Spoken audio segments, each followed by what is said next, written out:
That's Sweet Maggie on the tenor banjo, and we weren't just strumming the chords, we were hearing the melody as well as the chords. And I'm going to show you how to play that now. Now there's a link below where you can go and grab the tablature for this, which will be really useful. And thinking about how we're playing this, we're not just playing big 4-string chords all the time.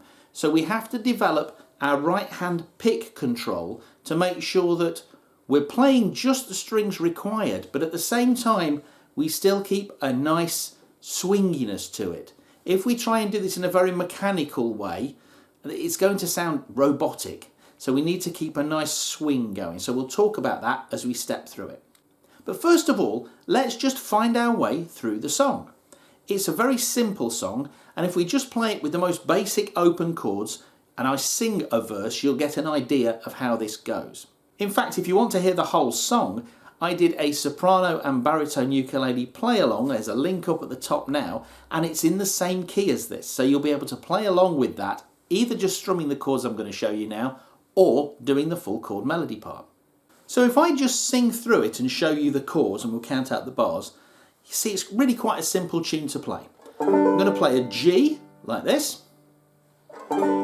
Sweet Maggie, where you been so long? Then I'm going to turn that into a G7. Sweet Maggie, sweet C7. Maggie, where you been so long? Back to the G, and then a quick C7 and back to the G again. So far we've had G, briefly a G7 and C7. The only other chord we need is a D7. That's on this next line. Haven't seen no lovin'. C7. Now you've been gone. G. C7. G. That quick change again. So if I sing through a verse, it's like this. Sweet Maggie, where you been so long? Sweet Maggie, where you been so long? Ain't had no lovin' since you been gone. And every verse is the same, and you can go along to that play along I did for soprano and baritone ukulele, and you can join in with that just playing those chords. You've also heard how the melody goes when I'm singing it, and we're going to try and approximate that melody whilst keeping a nice rhythm going and changing chords at the right time. So let's go through these bars one at a time. Now notice how when I sing the song, I start singing first. Sweet Maggie, I don't come in until I've done Sweet Maggie, sweet, and then on the second Maggie I come in. So our melody is going to need to start before that first chord. Now we could just play the first few notes of the melody, but it might be nice to add a little bit of extra harmony to that, otherwise it sounds a bit sparse, a bit bare. So on our first bar we've got this. 3 triplets. Now this bar isn't a full bar of 4, it's what we call a pickup measure. It only has 3 beats in it. When we get to the end, we'll find our last bar only has 1 beat in it, and those two add up together to make a bar of 4. You'll see how it'll loop round at the end. So we go 1, 2, 3, 4. So what I'm doing there is I'm on my middle 2 strings, and I am playing the 4th fret on my G string, the 5th fret on my D string, and then I'm moving up, so I'm playing G string, D string, G string. 1. Then I'm moving up to the 5th and 7th frets. and then sliding that up one more. Now you'd expect to go up one more, but I want to bring a big chord in here, so I'm going to suddenly leap down to the bottom and hit that open G chord we were playing before, but just 3 strings of it because we need our open D string as the melody. Then shortly after that we are going to hit the first string held down at the 2nd fret there, Maggie. So let's go that far.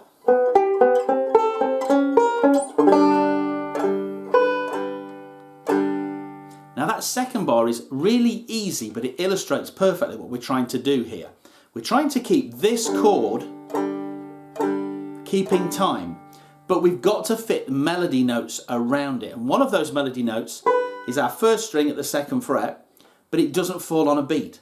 So we need to hit 3 strings, 3 strings, then on the upstroke, our first string, and then 3 strings, 3 strings. Down, down, up, down, down. Now with all of this, don't get too hung up about playing exactly what's written in the tab. This is sort of a skeletal arrangement, and as you get comfortable with it, you'll start to dress it up in your own fashion, and you'll add little swingy bits to it and extra little bits, and it'll start to come to life. So don't worry too much about that. And if you do hit that top string and accidentally catch the one underneath it, it doesn't matter because it's still part of the chord. You might get... It still works because we hear that high note. We stay on that chord and we're still just moving that 2nd finger. This time though, we are going to want to hit that first string without a finger on it. So in this next bar, 3 strings, 4 strings, take off the finger on the A string, put it back again, take it off, and then we're on to the next line. So far we've got this.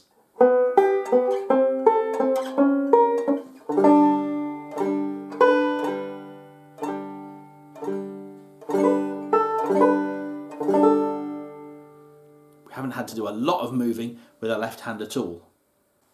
On to the next line, we now need to stay on the same chord of G, but we need a melody note here. Now this is the 5th fret of my D string, and that note doesn't appear down here in this shape at all. So I'm going to have to move to a different chord inversion.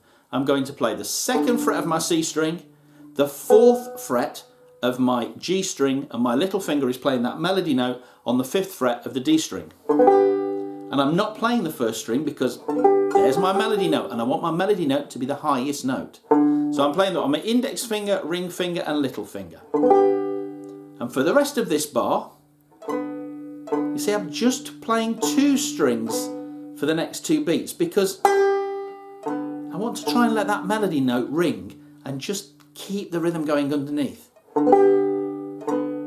And then we have a slight movement. That little finger note drops down to the 4th fret, and then it comes off and my 2nd finger replaces that finger on the string there on the 3rd fret of my D string. Because what we've done there is we've turned the G into the G7, just as it does when we were strumming the chords right at the end of the line. Sets us up nicely for the move to the next chord. So that 2nd line so far.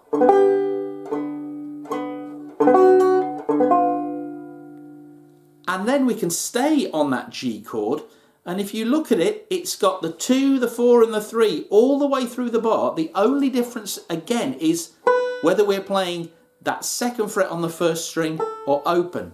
But of course we've got these fingers down here now. So what we have to do is drop down a bar. Keep our index finger where it is, but instead of just holding the 4th string, it now bars. And then sometimes that bar lifts up and just leaves the tip in contact with the C string so that we can hear that note. And that next bar sounds like this. Those little arcs just mean let that chord ring over the next beat. So we have something happening on beat 1, then 2 and, then that rings while beat 3 is happening, then something on the and after that, and something on beat 4. It's easier when you hear it played. So here it is. One more time. I'm just flattening that finger and lifting it up. Notice whenever I'm doing an and, I'm going up. And when I'm doing the beats, I'm going down. So I'm actually playing down, down, up, up, down. There's nothing happening on that third beat. 1, 2, and 3, and 4. But I like to keep my hand going like this because it adds to this nice swingy feel of the tune.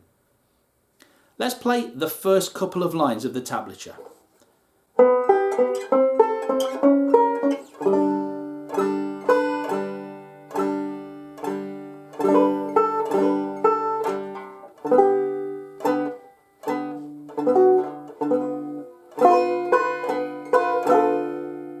Okay, then we're going to go to a C7, but not this one down here, because we need this melody note here again at the 5th fret on the D string. But we can play this really nice little C chord shape here. It isn't a C7, it's a C, but that's fine. Sometimes when you're playing chord melody, the chord everyone else will be strumming isn't exactly what you're playing, because we're trying to focus primarily on getting that melody and then adding things that are just comfortable and convenient to add underneath. So even though everyone else might be strumming a C7, if we're playing a C, they won't disagree with each other. A C7 is just a bigger chord and we're just paring down our accompaniment. But we're just playing 4, 5, 5 and nothing on our A string, because there's our melody. Then we strum just the bottom 2 strings because our melody's happened and we're just trying to keep the rhythm going. And then we can drop down here to a sort of familiar open C chord, open, open, 2, 3. But I'm only going to play open, open, 2. So I'm not going to put another finger down. In fact, I'm going to try and let my first finger be a bit lazy and just touch that first string to make sure it doesn't ring. And then again, just 2 strings. So we hear something big on the first beat, then a little accompaniment strum, then something big when the melody happens on the 3rd beat, and then a little accompaniment strum. So we get this. And then into the next bar, we start off again with that small one because there's no melody note on the first beat. Back up to that little C chord again. Down, up, 2 and then a little walk down. 2 and 4 on my G and D strings, and then an open G and the 2nd fret on my D string. And we lead then into our home chord, our G chord again. Just like we did earlier on, we're just playing 3 strings of it. So let's get up to that point.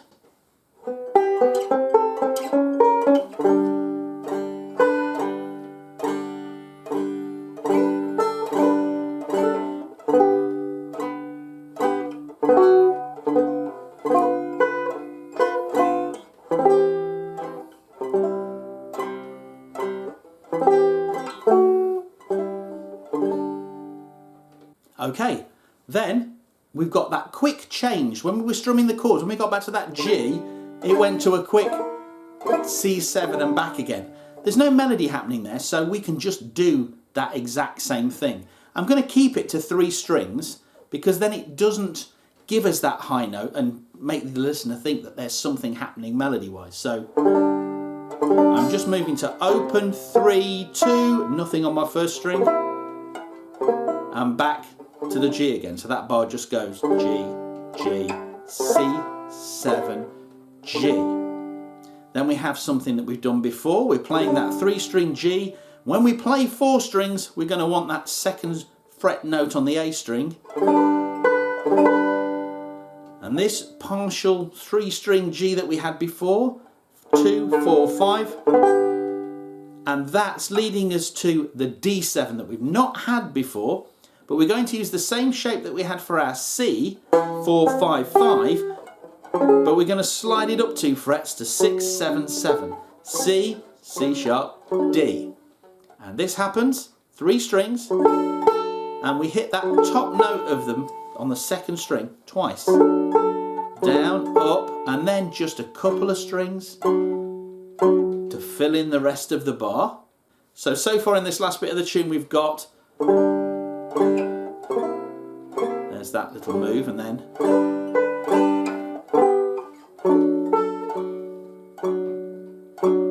the C7 we had earlier, open, 3, 2, but play it with your ring finger and middle finger, because your index finger is going to play the first fret of the A string. Even though we don't need it immediately, put it down, because if you don't, you might hit that note. If you hit this one, it'll still fit within the chord. And we do this: 3 strings, 4 strings, then hit that first string on the way up, 4 strings again, hit that first string on the way up again, but lift off the index finger, then just hit your bottom 2 strings. You don't have to be precise when you're doing these smaller chords. It's just keeping something going rhythm-wise. So that bar is now...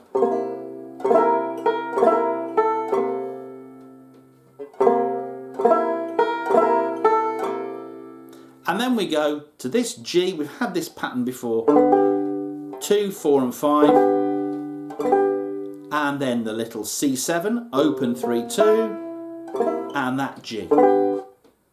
Now that last bar isn't just something on the first beat and then nothing else. That bar only has 1 beat in it because everything needs to add up.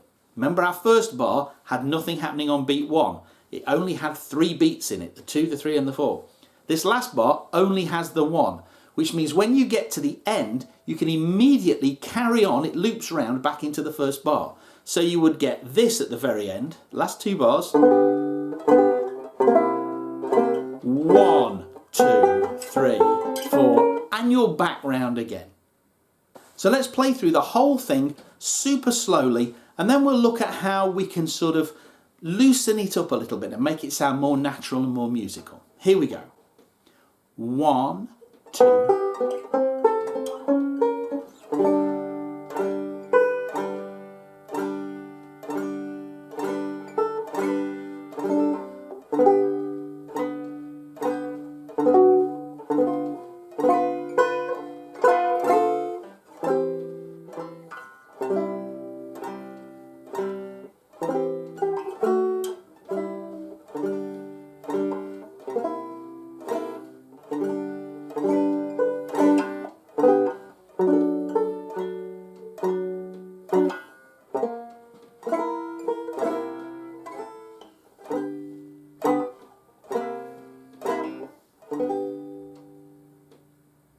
Now notice, I'm reading the tablature and desperately trying to play exactly the rhythms that are written so that you can hear what the tablature sounds like.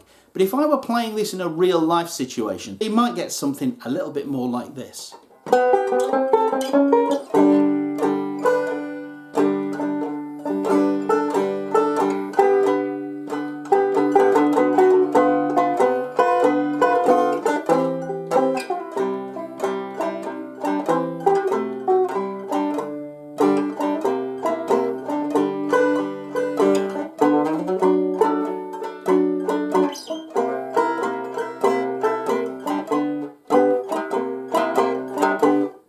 I'm not really doing anything different with my left hand.